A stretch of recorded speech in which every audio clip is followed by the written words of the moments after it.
learned and everything like that. Just curious, you and the staff, is there anything you guys would have done differently at the end of the game in retrospect as you kind of went over everything, coming home? No,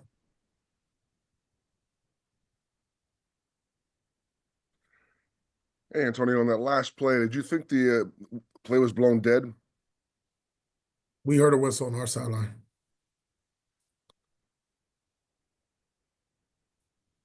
AP, what's your general takeaways from how Aiden performed yesterday?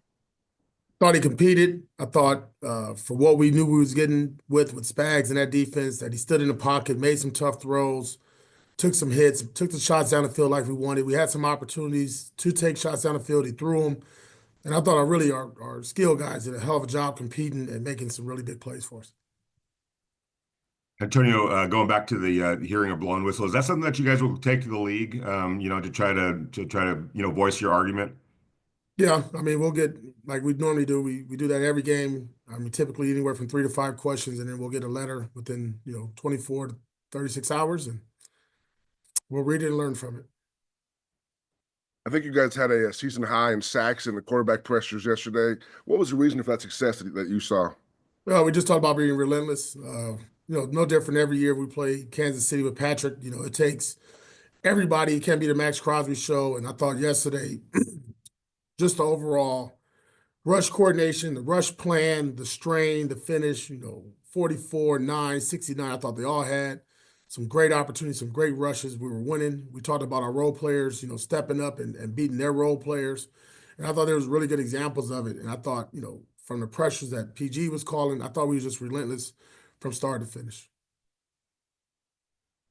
Coach, throughout the game, you just talked about how much Aiden was able to stand in the pocket and really withstand that pressure. A lot of times throughout the game, he was able to move around the pocket, look just a little bit more mobile. How much, do you think that will play a factor in how the offense can continue to improve throughout the season with him just continuing to feel pressure and be more aware? I just think, just getting Aiden out there and getting more and more reps. I don't even think he has 17 starts yet in his career. So coming back after a 5-6 week layoff and just being sharp, throwing the ball mentally. I mean, he was totally engaged and understood what we need to do, especially in that 2-minute drive. I thought he did a really good job there. I thought he commanded the offense. It was really good to see him. I think he broke the pocket. It was a penalty on one play, but he did break the pocket, scrambled for a little bit, probably career high in rushing there for him. That was good to see, man. And I listen, I just love the way our guys competed. I love the attitude, the accountability that everybody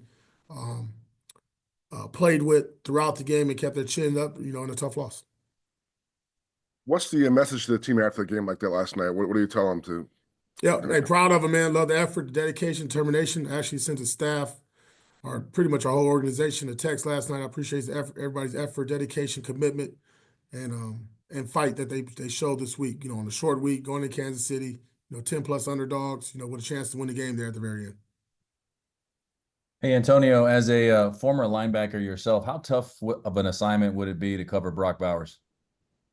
I wouldn't want him. I'll point to the guy next to me. I'll go look for a single digit or one of them DBs.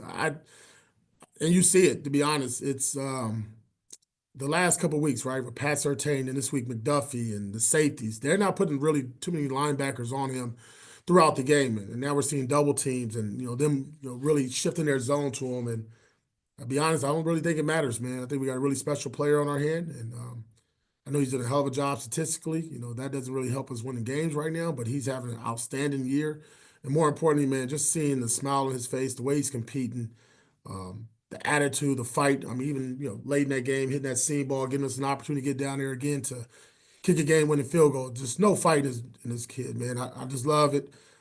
And he's the same guy every day. We get off the plane, he's got his shorts and his black shorts and his black T-shirt on. He's ready to roll and get ready for work the next day. And then how important is that connection that he's going to make with Aiden? I see that, yesterday it looked like they'd been playing together forever. Well, I think that's a credit to both players, just putting time in, even on a short week, working after practice, talking. Aiden is a pretty good communicator. He's done a really good job of that since he's gotten back. And Brock just works. If you ask Brock to be here today on the day off, he'll be here and he'll be out there throwing the ball, playing pitch and catch. So, I think all that stuff is growing. And I really look at our whole receiving core and our skill guys. Jacoby back-to-back weeks has had really good games. Trey Tucker getting him going. That was really good to see that, we've been talking about taking shots. I know we talked about a lot of my pressers, us throwing the ball down the field. Really good to see him, make that play, run after the catch, and get in the end zone. So, man, I'm really excited about what these guys are doing with especially a young core group of guys. All right, AP, I think that's it. All right, guys. Appreciate your time. Have a happy holidays, man. See y'all next week. Recording stopped.